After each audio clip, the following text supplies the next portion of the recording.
Okay, so on to the words. Now that we have some letters in our library, so we'll make up a few words using the letters in group 1. Now the group 1 letters are O,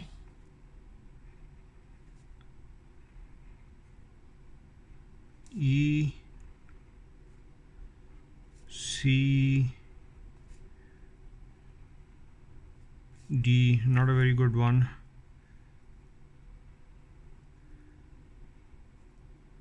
X, again not very good, and the S.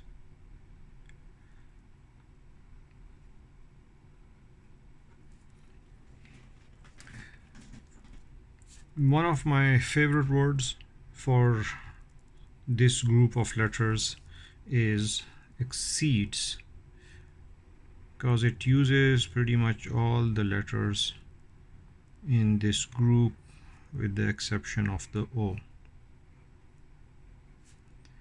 Now notice that this last stroke of the X and the C are identical.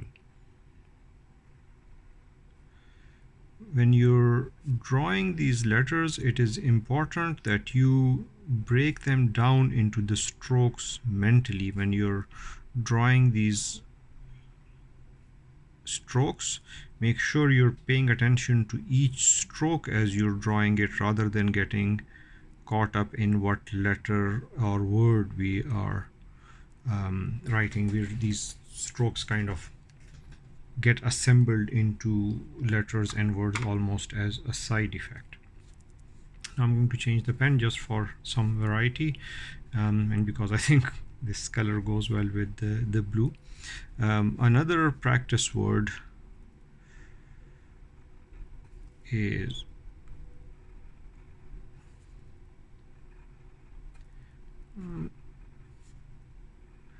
now you noticed I used two different D's in these two words, and it's useful to get used to the different kind of spaces that the different letter shapes fill, and it gives you an idea of how you can manage your compositions when you're putting them together. Also, in this group, the round letters can be overlapped, kind of like what we did with the X here. So two rounded letters, for example,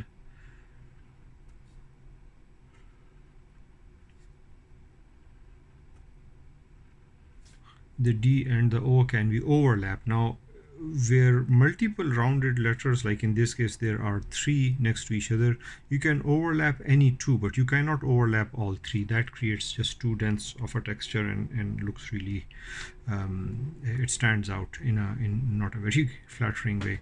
When you overlap these letters, they should be completely overlapped, so it doesn't make this stroke any thicker than the single stroke that it was before. So that's something to keep in mind, but it does give us this flexibility.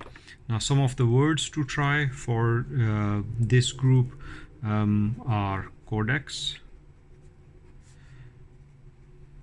seed, deed,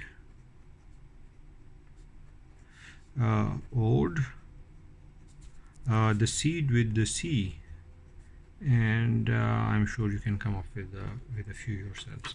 Now, please do share these practice words on the Facebook group. If you want feedback on these, is really helpful.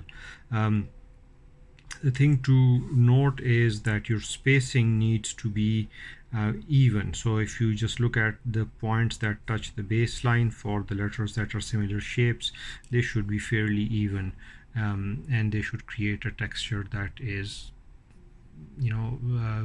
both even spaced and even weighted.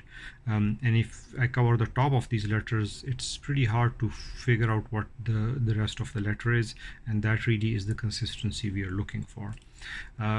The X height that we are using for these practice sheets is quite generous for the way Gothic scripts are written, and I'm also using the spacing that is a bit wider than one would generally use. Towards the end of these lessons, we'll play with texture, and I'll have you write some that is a bit tighter in texture, denser in texture, and tighter in spacing, and a little less in terms of X height.